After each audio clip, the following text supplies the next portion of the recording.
Bienvenue sur le podcast de l'UNOCEL. Bonjour et bienvenue dans le podcast de l'UNOCEL. L'UNOCEL, c'est l'Union nationale des organisateurs de séjours éducatifs, linguistiques et de formation en langue. Nous sommes le label qualité de référence des organisateurs de colonies de vacances, voyages scolaires et séjours linguistiques, et ce depuis 1978. Nous recevons aujourd'hui Sophie Mathieu. Bonjour. Bonjour. Est-ce que vous pouvez vous présenter brièvement à nos auditeurs?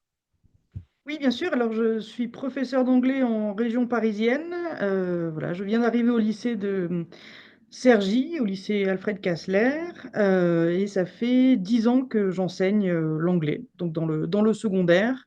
Vous enseignez en quelle classe actuellement? Alors, je viens d'avoir une mutation en classe préparatoire, mais c'est la première année. Jusque-là, j'étais en lycée, donc avec seconde, première, terminale. Ok. Vous organisez régulièrement des voyages scolaires? Oui, alors bon, ça fait 10 ans que j'enseigne. Sur ces 10 ans, il y a eu l'année de stage, la première année de titularisation, puis quelques jeux des mutations et en plus de cela, le covid qui est venu un petit peu, interférer dans tout ça. Donc, organiser un voyage scolaire, ça a toujours été une priorité, mais bon voilà, malheureusement, force est de constater que, il a parfois été compliqué de les mettre en œuvre. Donc, voilà, par exemple, le voyage que j'ai en tête, on a dû organiser 3 fois avant de pouvoir le faire. Donc, dès que je me suis sentie à l'aise dans l'enseignement, j'ai tout de suite voulu, mettre en place des voyages scolaires. Vous pensez le faire aussi avec les classes préparatoires, du coup?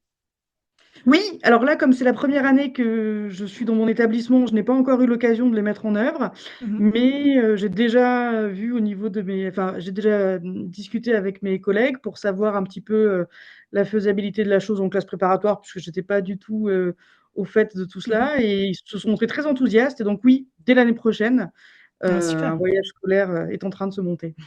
Et c'est quoi vos destinations favorites pour partir en voyage scolaire? Alors, en tant que professeur d'anglais, évidemment, tout ce qui a trait au Royaume-Uni. Mais malheureusement, le Brexit a fait que là encore, il a fallu intégrer cette dimension, Mhm. dans les choix des différentes destinations. Et jusque-là, j'ai plutôt privilégié l'Irlande D'accord. pour des questions administratives. Ça permettait simplement, de de de demander moins de documents aux élèves. Donc pour commencer mon premier voyage scolaire, j'ai trouvé que c'était plus, judicieux de le faire, à Dublin. Organiser un voyage scolaire, c'est du temps, c'est beaucoup d'énergie et en plus, c'est fait organiser en dehors des heures de cours, c'est du volontariat. Qu'est-ce Oui. qui vous motive, vous? C'est une vraie question.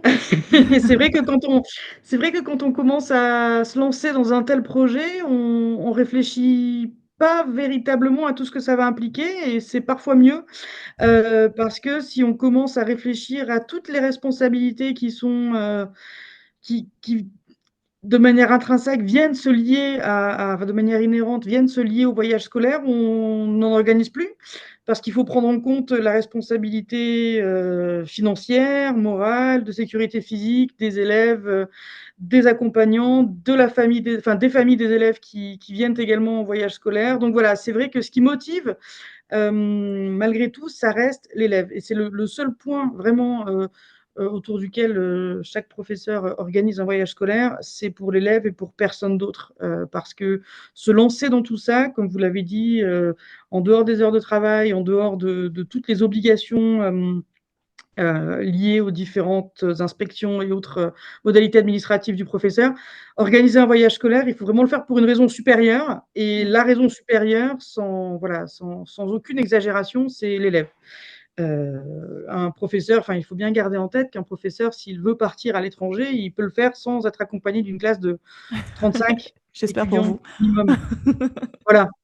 Oui. Donc, quand on décide de le faire, c'est vraiment pour apporter quelque chose à l'élève, et sans cette motivation-là, organiser un voyage scolaire, enfin, il est quasiment impossible, hein, d'organiser un voyage scolaire sans une réelle motivation, parce que voilà, les contraintes sont, gigantesques. Oui. Vous écoutez le podcast de l'UNOCEL.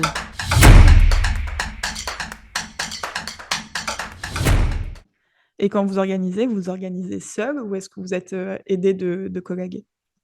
Alors les collègues sont toujours très volontaires, le choix des collègues, hein, fait aussi partie enfin, c'est en fait le professeur qui d'habitude est seul dans sa classe et qui est un peu le seul maître à bord, doit, à l'instant où il décide d'organiser un voyage scolaire, se muer un petit peu en chef de projet, ce qui n'est pas forcément dans l'habitude du professeur qui est Mmh. souvent, l'autorité dans sa classe et qui n'a pas de compte à rendre de manière immédiate, à tout le monde. Là, c'est vrai que d'un coup, il prend des responsabilités qui sont complètement différentes et donc le choix des accompagnateurs est clé aussi, dans l'alchimie, qui va devoir, enfin qui va se créer et donc oui, organiser un voyage scolaire, on peut demander de l'aide aux collègues, bien sûr, et il faut demander de l'aide aux collègues, mais on va pas se leurrer, c'est le professeur organisateur qui, a cette, charge mentale supplémentaire.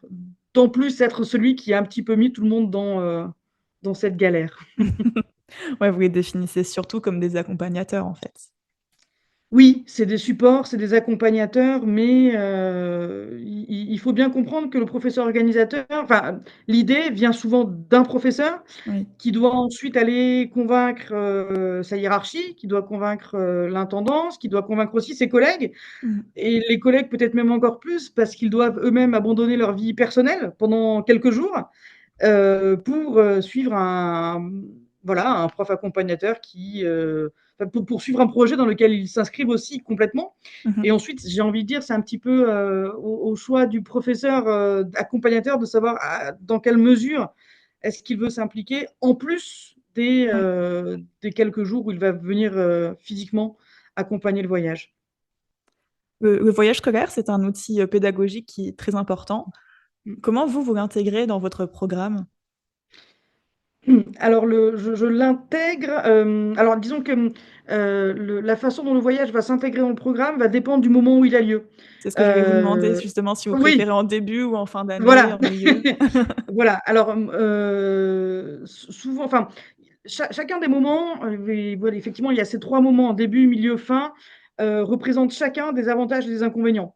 En début d'année, l'avantage, c'est qu'il permet de fédérer autour d'un Mmh. professeur, d'un groupe classe et ça va vraiment créer un lien, enfin des liens d'ailleurs et qui seront certains et évidents, avec aussi tout le désavantage qu'il peut y avoir derrière ces liens très forts qui se créent tout de suite, hem, de manière assez logique. Mais par contre, ça permettra tout au long de l'année scolaire de pouvoir travailler sur ce qui a été fait au voyage scolaire. Mmh. En milieu d'année, on est du coup sur une période un petit peu d'entre-deux où on va à la fois pouvoir, un petit peu le préparer, l'anticiper et pouvoir aussi, faire un retour, hein, un espèce de retour sur voyage. Mmh. Hem, la fin d'année, moi, ma préférence va pour la fin d'année parce qu'en fait, ça permet déjà d'avoir une espèce de fil rouge, de fil conducteur Toute autour l'année, duquel ouais. on va pouvoir construire toute l'année scolaire. Mmh mh. Ça permet également, d'un point de vue très pratique, de pouvoir récupérer en temps et en heure tous les documents sans ajouter une pression supplémentaire. Mmh mh. Et ça permet aussi, d'un point de vue très concret, de pouvoir plus facilement impliquer les élèves dans le voyage scolaire et pour moi, c'est vraiment ce que je considère comme étant peut-être le plus important parce que ça permet à l'élève de se rendre compte qu'il n'est pas uniquement, consommateur d'un voyage scolaire. Un voyage scolaire, on a tendance à dire que ce ne sont pas des vacances. Non, ce ne sont pas des Non. vacances, même s'il y a une dimension ludique qui est, absolument, évidente. Mais, en fait, de responsabiliser aussi l'élève dans l'organisation du voyage scolaire, ça Mmh mh. permet, de le rendre acteur de son enseignement, ce qui est un petit peu la colonne vertébrale de l'enseignement et ça va aussi permettre, d'éviter tout débordement en voyage scolaire. Parce qu'un élève qui aura pris du temps et qui se sera pleinement investi dans l'organisation du voyage scolaire va aussi se rendre compte que, bah, c'est du temps, du travail, plein de choses et donc, voilà, à mon sens, enfin moi ma préférence va pour, la fin d'année, Oui. pour toutes ces raisons, mais en même temps, quand on choisit une date, justement, j'ai, tendance à dire qu'on la choisit pas alors là, pour l'occasion, on la choisit pas tout seul. Je trouve Mmh. que c'est aussi ça qu'il faut avoir en tête, c'est que finalement, le professeur, saura s'adapter. Enfin moi, voilà, je vous ai donné ma préférence, mais si on me dit: «Demain, ton voyage scolaire, il faut que tu le fasses en début d'année», c'est parce qu'il y a des raisons autres auxquelles, Oui. voilà, on doit s'adapter, quoi Oui, je et donc on comprends. pourra rebondir et l'adapter différemment. Et quand vous dites que les élèves doivent être impliqués et motivés dans la construction du voyage, est-ce que vous avez été confronté à des élèves qui ne l'étaient pas du tout et qui n'avaient pas du tout envie de partir? Alors oui, c'est assez paradoxal parce qu'en début d'année, c'est la première question qu'ils vous posent en tant que prof de langue, c'est: «Est-ce qu'on fait un voyage scolaire?» C'est Mmh. vraiment, je crois que c'est la 1re question qui est posée, ou en tout cas elle arrive dans les 5 premières minutes, c'est: «Est-ce qu'on fait un voyage scolaire?» Donc ils sont au début très partants, Ouais, très ils sont volontaires, très partants, demandeurs. très demandeurs, et vraiment c'est quelque chose mais je vous parle des élèves, je vous parle aussi des parents d'élèves qui sont aussi, c'est une des premières questions, c'est: «Est-ce qu'il va y avoir un voyage?» Donc ils sont tout de suite très partants, et en fait, à mesure que le voyage approche, ils ressentent, une forme d'appréhension et de peur Mmh. qui sont, réelles, et en fait, plus le voyage avance, plus il faut essayer de les remotiver parce qu'en fait, d'un coup, ils essaient de trouver un petit peu des espèces de solutions échappatoires parce qu'ils se rendent bien compte qu'ils vont être en dehors de leur confort, en Seuls. dehors de leurs habitudes et seuls. Ouais. Donc ça, c'est des éléments, oui, qu'il faut garder en tête. Après, de refus catégoriques, de partir, difficilement, hein. C'est assez rare, ou alors c'est pour Mmh. des raisons, qui sont souvent des raisons matérielles ou financières, et où l'élève, il préfère dire: «J'ai pas envie», plutôt que Oui. de dire: «Je peux pas». Ouais, Donc ouais. ça, c'est pour ça que le voyage en fin d'année permet de prendre le temps d'essayer de comprendre les véritables raisons du refus, et de pouvoir potentiellement apporter, enfin, en tout cas, Une essayer aide. d'apporter des réponses et des aides, oui. Mmh. Vous écoutez le podcast de l'UNOCEL.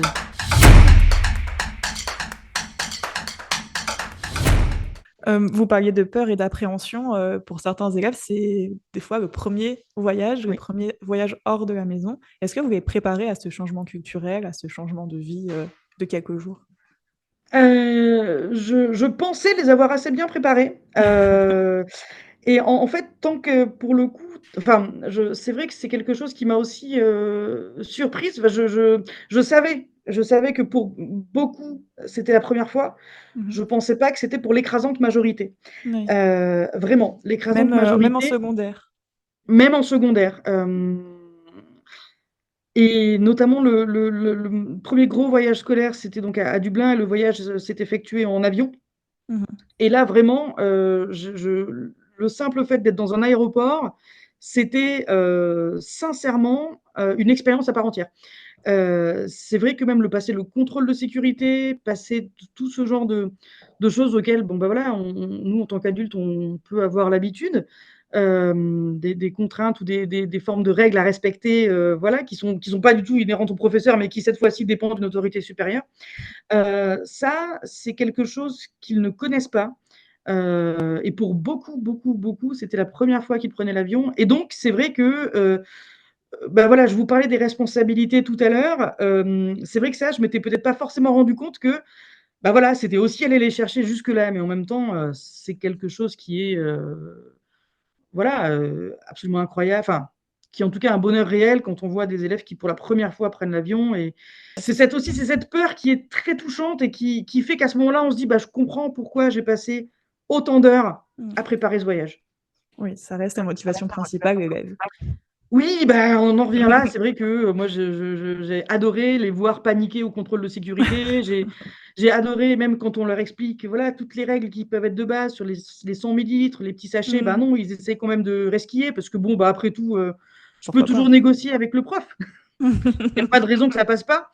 Mais là, non, bah, non, non, on leur explique que ça dépend pas de tout ça, quoi. Donc c'est au-delà de l'aspect, enseignement, un voyage scolaire, c'est vraiment, les ouvrir à un aspect citoyen, qui dépasse, à mon sens, vraiment encore plus l'aspect, uniquement, pédagogique, même si bien Pédagogique. sûr la pédagogie est Mmh. centrale. Là, ça devient des petits citoyens pendant quelques jours où ils sont autonomes et ils se rendent compte que, bah, voilà, ils doivent évoluer dans un monde, qui n'est pas celui de l'école, avec ses avantages et ses inconvénients. Oui. Tout à l'heure, vous parliez de convaincre non seulement vos collègues, mais aussi l'intendance et cetera. Oui. Est-ce que vous devez aussi convaincre les parents? Parce qu'un voyage, scolaire éducatif, c'est considéré comme une sortie non obligatoire. Vous avez déjà été confronté à des refus de la part de parents? On a parlé tout à l'heure de l'aspect financier, mais éventuellement, il y a d'autres raisons de la part des parents? Complètement. En fait, ce qu'il faut bien avoir en tête, c'est que quand un professeur, décide d'organiser un voyage scolaire ou de se lancer dans l'organisation d'un voyage scolaire, parce qu'il l'organise pas tout seul, il doit convaincre tout le monde. Mmh. Il y a personne n'est spontanément convaincu, ou en tout cas, il faut un petit peu justifier des raisons pour lesquelles, ce projet doit avoir lieu.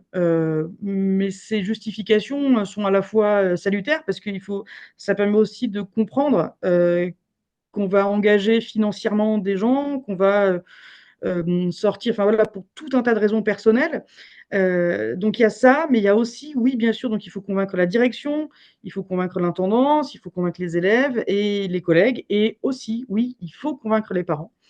Parce qu'il y a, il y a alors, l'écrasante majorité est complètement d'accord pour ça, mais il faut les rassurer sur 2 points de vue, j'ai envie de dire. D'abord sur un point de vue sécuritaire. Mmh. Ce qui est normal, hein, je veux dire, ils nous Totalement. laissent leurs enfants pendant quelques jours, et donc bah, voilà, donc il faut les rassurer sur, l'encadrement, la sécurité. C'est aussi un travail pour eux, hein, d'apprendre à laisser leurs enfants autonomes. Pour beaucoup, pareil, c'est la première fois, Mmh. et ils savent très bien qu'ils n'auront plus la main. Alors, ce que je leur dis aux parents d'élèves, c'est que souvent, comme on n'est pas eux, ils ont tendance à plus nous respecter, ou en tout cas plus nous écouter. Parfois ça passe mieux. Parce qu'ils sentent aussi, même si parfois ils font n'importe quoi en classe, ou en tout cas ils ont une forme d'agitation en classe. À l'étranger, ça n'a rien à voir. Vraiment, ce ne sont pas les mêmes élèves du tout, et donc l'aspect sécuritaire, mais aussi parfois l'aspect, pour certains parents, financier, et j'ai dû me justifier à quelques reprises sur, l'intérêt d'un voyage scolaire. Ouais, vous J'ai, expliquer les apports pédagogiques, du oui, séjour. oui, oui, et puis j'ai une maman d'élève, hein, concrètement, qui m'a expliqué que sa fille ne participerait pas au voyage que j'organisais parce que, rapport qualité-prix, elle avait trouvé mieux ailleurs. Bon, alors j'ai eu un petit problème avec ça, mais il a vraiment fallu que je le lui fasse entendre que, ben, on est qu'il s'agissait pas là de quelque chose, enfin, ce n'était pas de l'ordre d'un service, c'était vraiment un groupe, un projet de groupe pédagogique, qu'un professeur n'est pas un animateur, enfin voilà, donc et c'est vrai que, oui, voilà, certains parents vont considérer que c'est trop cher, ou qu'ils peuvent envoyer leur enfant plus longtemps, plus loin, pour moins d'argent, ou en tout cas la Mmh. même somme. Bon voilà, là aussi il faut convaincre. On a beaucoup abordé, l'avant-séjour. Pendant le séjour, est-ce que, vous avez une idée de ce que vos élèves préfèrent, en général? Qu'est-ce qu'ils retiennent de cette expérience? Les quartiers libres, je vais pas vous mentir. Non, non, je vais pas vous mentir, ils adorent les quartiers libres, mais en même temps, qui ne les aimerait pas? Mmh mh. Et en fait, justement, en fait, c'est quand je vous parlais tout à l'heure de l'importance d'intégrer l'élève dans la préparation du voyage scolaire, en fait, les quartiers libres en font entièrement partie. Et finalement, les élèves adorent ces quartiers libres. Alors voilà, hein, ils sont peut-être pas friands toujours de visites guidées avec le guide qui va parler en langue étrangère de choses Mmh. qui leur sont pas toujours, spontanément, qui ne suscitent pas spontanément leur intérêt. Mais en même temps, c'est pareil, nous, en tant qu'adultes, parfois, on a juste envie de se laisser porter par le lieu, et pas forcément toujours de devoir apprendre, apprendre, apprendre. Donc, les quartiers libres, oui, ils adorent ça. Et donc tout l'intérêt, c'est comment est-ce que moi, je vais pouvoir à la fois, satisfaire ce besoin, parce que c'est un besoin, le quartier libre, enfin, c'est de cet ordre-là, mais C'est cette liberté tout aussi pendant en le voyage. mais complètement, c'est un peu un voilà, c'est les moments où ils sont un peu libres, enfin même complètement libres, et donc c'est intégrer ces demandes-là avec aussi un aspect, qui peut être, pédagogique, didactique. Donc moi, ce que j'avais tendance à faire, c'était: «Bah, vous voulez organiser un quartier libre? Pas de problème, on va le faire. Vous me trouvez le lieu, vous me trouvez ce qu'on peut y faire, et vous m'expliquez pourquoi vous voulez ce quartier libre-là». D'accord. Et tout de suite, ça prend des dimensions où là encore, bah, c'est OK, bien sûr, je comprends que tu veuilles aller acheter des souvenirs pour, ta famille, ou même pour toi, ou aller, au McDo, voilà, il y a pas de problème. Mais qu'est-ce qu'on peut y faire? Pourquoi? Et combien de temps? Et comme ils intègrent ça, ça va permettre de pouvoir multiplier les quartiers libres, de façon à ce qu'ils aient un petit peu cette impression que le voyage scolaire, c'est des visites que le professeur a organisées, mais de pas se sentir prisonnier de quelque chose dont ils n'auraient qu'une envie, c'est de s'échapper dès que la première occasion se présente. Ouais. Donc voilà, c'est vraiment, c'est arriver à lier les 2, Et les visites qui sont imposées, font aussi l'objet d'un travail en amont, en classe pour qu'ils puissent pas juste arriver avec un programme qui est tout prêt, mais Ouais, vraiment qu'ils qu'ils soient puissent, acteurs de voilà. leur voyage. Oui, complètement. Est-ce qu'il y en a certains qui sont pas du tout réceptifs à ce genre d'expérience, le fait qu'ils doivent être voilà, acteurs de leur voyage et participer à l'organisation, faire des recherches Non, ils aiment bien ça parce que l'idée, c'est d'essayer un petit peu de, mmh, de de les faire arriver à ce point-là finalement, puisqu'il y a Mmh. des élèves qui vont spontanément vouloir présenter, les musées ou les monuments parce que ça les rassure, ça existe, c'est là. Bon, ça en général, ce sont les élèves les plus scolaires, on va dire. Mmh. Et ceux qui au contraire, sont pas forcément à même, avides de toutes ces visites-là, spontanément, ils auraient tendance à enfin, ils m'ont d'ailleurs demandé, hein, tout ça je cite: «Ah madame, est-ce qu'on peut faire un laser game pendant qu'on est à l'étranger? Ou est-ce qu'on peut faire, la visite d'un zoo?» ou de choses comme ça. Et donc je leur dis: «Ben, si vous voulez prendre un temps de quartier libre et l'organiser comme ça, il y a pas de problème, mais on fait des devis, on voit, est-ce que c'est faisable d'un point de vue matériel, pratique?» Et en fait, souvent, ils se rendent compte que c'est très compliqué. Et donc, quand ils se rendent compte que c'est pas que le professeur veut pas, c'est qu'il y a tout un tas de raisons, bah, ils en viennent à, revenir sur des choix, plus classiques, on va dire, mais qui les frustrent pas. Parce qu'en fait, il y Oui. aurait eu cette possibilité de, bah, si tu arrives à me convaincre et que tu arrives à convaincre tes camarades, moi, il y a pas de problème. Parce que la majeure partie du voyage était largement culturelle. Donc une activité en soi un petit peu différente, pourquoi pas? Ouais, ils sont pas confrontés à un non, direct, il Non, faut qu'ils comprennent non. pourquoi il y a un refus, derrière parce que c'est compliqué. Puis Oui, sinon, ils oui, qui est prennent la souvent une mesure de la impossi logistique aussi. oui, voilà, qui est souvent une impossibilité plus qu'un refus. Donc heu, donc voilà. OK. À l'UNOCERN, on aime dire que les séjours, transforment et transcendent, que ce sont des expériences de vie. Est-ce que vous observez un changement chez vos élèves pendant de séjours et au retour? Vous dites qu'il y en a certains qui se comportent pas du tout de la même manière en classe qu'en séjour à l'étranger. Est-ce qu'il y en a certains qui grandissent vraiment pendant de séjours et qui reviennent un peu transformés? Oui, alors là, c'est un oui, franc, net, massif. Les élèves reviennent transformés, les professeurs aussi, vraiment. Parce que quand on a vécu comme ça pendant, 4 jours, 4-5 jours, une espèce de parenthèse, un peu hors du temps, Mmh. on peut pas revenir de la même façon. Et d'ailleurs, c'est, parce que j'ai monté aussi les formations voyage scolaire sur l'Académie de Versailles cette année, qui n'existait Oui. pas. Et sur la première session de formation que j'ai organisée, j'ai beaucoup parlé justement de cet après. En fait, cet après, on le prend pas en compte, assez en compte. On est très focalisé sur l'avant, on est à 1000 pendant, et en fait, on se rend pas compte qu'après un voyage scolaire, il y a tout un temps de redescente qu'il faut prendre en compte. Alors, pour le pire et le meilleur, les élèves ne sont pas les mêmes du tout, du tout, du tout. Ils sont plus autonomes, ils sont plus matures. On a changé Le professeur a changé de regard sur eux et eux ont changé de regard sur le professeur. Mais vraiment, c'est vraiment, il y a des liens qui se créent, il y a des choses qui Mmh. s voilà, qui dépassent, le Et ce cadre niveau scolaire. d'autorité aussi, pendant Oui, pendant voilà. la vie quotidienne, c'est pas la même chose. Non, voilà, ça n'a rien à voir. En fait, ils découvrent, que, ben, derrière, madame Mathieu, il y a quelqu'un qui n'a rien, enfin, qui fait pas des cours d'anglais toute la journée, heureusement. Vraiment. Et nous aussi, inversement, derrière le casse-pied de service qui s'agite tout le temps, bah, il y a, quelqu'un d'adorable qui va toujours être présent, qui va, donc ça, oui, oui, oui, vraiment, ils reviennent changer. Et ce qui est l'aspect dont on parle peut-être un peu moins parfois, en tout cas que moi j'ai découvert, c'est que pour certains, le retour à la réalité est assez violent aussi. C'est vrai que ça, c'est quelque chose, que je retire. Voilà, pour certains, on les a extraits de leur vie quotidienne pendant quelques jours.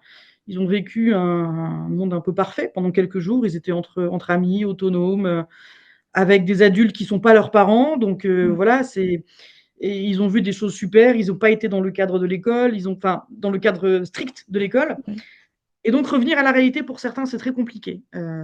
Voilà, donc ça change, pour le bien. Ça reste souvent les souvenirs les plus marquants. En tout cas moi, ça m'a changé en tant que professeur.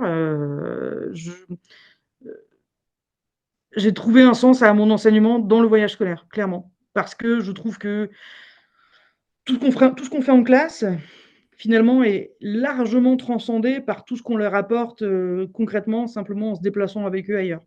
Ouais. que ce soit pour, 1 semaine ou pour une journée. Même des journées à l'étranger, enfin, je pense notamment à Londres avec l'Eurostar. C'est voilà, c'est quelque chose qui moi, m'a permis de me rendre compte que c'était ça qui me permettait de donner vraiment du sens à mon enseignement, Ouais. vraiment. Je comprends. Je pense que l'école hors les murs et le fait de découvrir une école enfin différente, ça permet aussi aux enfants de se transcender aussi. Oui, Unocell a publié un mag. J'aime bien le rappeler durant les podcasts qu'on a un kiosque Unocell. On a rédigé des mags sur les différents métiers représentés par Unocell. Donc, on en a un pour les voyages scolaires qui est destiné aux enseignants pour les aider et les accompagner dans l'élaboration d'un voyage, comme vous le faites finalement avec votre formation. La charge de travail est quand même colossale. De votre côté, quels conseils vous donnez aux enseignants qui n'ont pas encore l'expérience du voyage scolaire? Quels sont vos conseils? communiquer. Il faut poser des questions. Il faut poser des questions à tout le monde.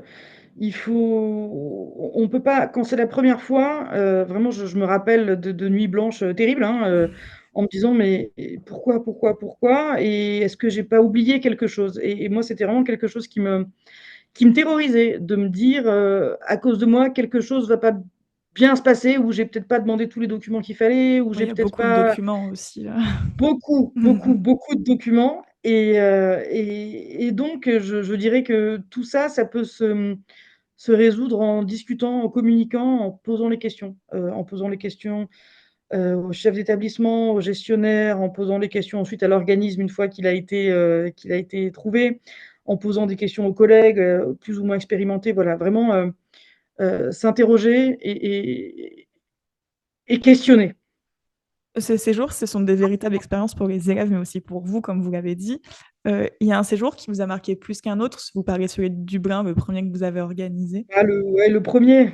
Le Oui. 1er parce que dans tout ce qu'il a de d'infraîchissant, d'angoissant, mais ils sont alors c'est un petit peu, attendu de dire ça évidemment, ils sont tous différents les uns des autres, mais je dirais que oui, le 1er avec les secondes, je trouvais qu'il y avait quelque chose de où finalement eux découvraient ce que moi je découvrais aussi. Il y avait un Mmh. peu, c'est et en plus, c'était une classe, qui avait vraiment été très compliquée. Je me rapp enfin, souvent, quand on organise un voyage scolaire, on le fait avant de connaître sa classe Oui.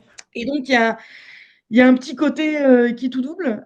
Donc ça, c'est ce que je pensais avant et en fait, je me suis rendu compte que l'année où j'ai pas pu faire de voyage scolaire pour des raisons de mutation, et ben, finalement, je pense que le voyage, dans cette classe qui avait été particulièrement compliquée, avait permis de de trouver un but commun, de trouver chacun on avait un intérêt commun, les élèves et moi. Donc moi, j'avais intérêt à ce que ça se passe bien parce que je savais que ça allait quand j'allais partir avec eux et Mmh. eux avaient intérêt à ce que ça se passe bien avec moi parce Pour qu'ils qu'ils savaient puissent très bien partir. que parce qu'il fallait partir. Et voilà, exactement et que voilà. Voilà, cette première fois, vraiment ce premier voyage scolaire pour toute la fraîcheur, qui avait, l'inconscience aussi, l'inconscience, l'innocence, la fraîcheur, Mmh.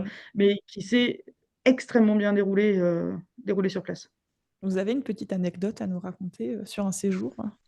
Oui, ah ben là, il y en a il y en a il y en a. Ce qui est très rigolo, c'est que les élèves, toutes les barrières tombent, et donc on devient un peu leur confident et donc ils se rendent pas compte qu'ils nous racontent toutes leurs bêtises aussi et oui, oui, je me rappelle d'un élève qui là, spontanément, la première image que j'ai en tête, c'est qui a décidé de piquer un gilet de sauvetage dans un avion. Bon, voilà, c'est qu'on a Un beau probablement souvenir. tous un jour rêvé de faire. Et qui du coup s'est filmé en train de gonfler son gilet de sauvetage et c'était un moment assez drôle, oui, je dois bien l'avouer. Je dois bien l'avouer. Pour le mot de la Voilà. fin, c'est quoi votre plus grande satisfaction, après un voyage? Les voir, alors repartir, ils repartent pas toujours en disant merci tout de suite parce que les parents sont pas loin, Ouais. mais je dirais que c'est ce moment où, parce qu'à l'instant où on reprend le moyen de locomotion qui va nous amener du point de voyage scolaire au point de retour, Mmh mh. là, on sent qu'ils sont en train de se remettre dans une autre phase. Donc je dirais ce moment où on va vers le dernier moment et c'est là où on se dit merci et vraiment, oui, quand, enfin voilà, c'est Bah, c'est cette reconnaissance qui est déjà bien parce que pas tout le monde dirait merci. Oui, non, mais voilà, exactement. Alors c'est pour ça qu'ils le disent pas tous quand on est arrivé à Mmh. l'aéroport ou quand on est arrivé à la gare où les parents sont là et où d'un coup ils reprennent un petit peu ces attitudes de, faut pas Fierté. voilà, hein, Mmh. je suis un petit rebelle, je suis un petit ça reste des adolescents. Mmh. Donc je dirais ce moment avant où, OK. ils se rendent compte, voilà, donc je dirais que c'est leur merci qui est un merci, extrêmement sincère et qui est encore plus beau quand il vient d'élèves, les plus décrocheurs, Mmh mh. les plus compliqués, où voilà, où on sent où là, d'un coup, on se dit: «Ben oui, voilà, j'ai compris pourquoi je l'ai fait». L'organisateur de voyage scolaire est un véritable partenaire du professeur. Oui, clairement. L'organisateur va arriver dans un second temps, mais par contre, quand l'organisateur est là, j'ai tendance à dire que la réponse à toutes les questions est chez l'organisateur. Une fois que le professeur a eu l'accord du chef d'établissement pour son voyage scolaire, qu'il a réussi à convaincre le conseil d'administration, que le gestionnaire a pu mettre en place les appels d'offres et que les organismes, voilà, répondent et que le choix est fait, j'ai tendance à dire qu'à partir de ce moment-là, oui, l'organisateur devient, un élément, un partenaire incontournable, vraiment Mmh. incontournable parce que, en cas de pépin, en cas d'urgence, moi je me rappelle, le numéro qui était fourni, 24 heures sur 24, 7 jours sur 7, je n'ai pas hésité une seconde à l'appeler sur place. J'ai pas hésité en amont non plus parce que, voilà, c'est quand je disais qu'il faut questionner, interroger, oui, bien sûr, le partenaire, une fois qu'il est choisi, doit devenir un interlocuteur privilégié Mmh mh. et je dirais presque aussi que le voyage se construit avec le partenaire parce que du coup, on va le c'est ce que je disais aussi, voilà, c'est que le partenaire, a des accès, des choses, enfin, c'est beaucoup plus facile Oui. d'accéder notamment aux familles, enfin aux réservations d'avions, enfin toutes ces choses techniques et puis on va aussi parfois, recevoir des conseils de visites auxquels on n'aurait pas forcément pensé. Libre à nous ensuite de dire oui ou non ou d'essayer d'ajuster un petit peu mais oui, c'est un interlocuteur, bien Majeur. sûr privilégié. Je me remercie nos auditeurs pour leur écoute et je vous remercie, Sophie Mathieu, pour votre participation. Il est important pour l'UNOCEL d'être plus qu'un label qualité, mais également d'offrir un lieu d'échange afin de grandir tous ensemble, adhérents et grand public. Nous restons à votre disposition si vous avez des questions et vous pouvez nous écrire à info@unocel.org ou vous pouvez vous rendre directement sur notre site www.unocel.org. À bientôt. Vous avez écouté le podcast de l'UNOCEL, n'oubliez pas de vous abonner. À très vite.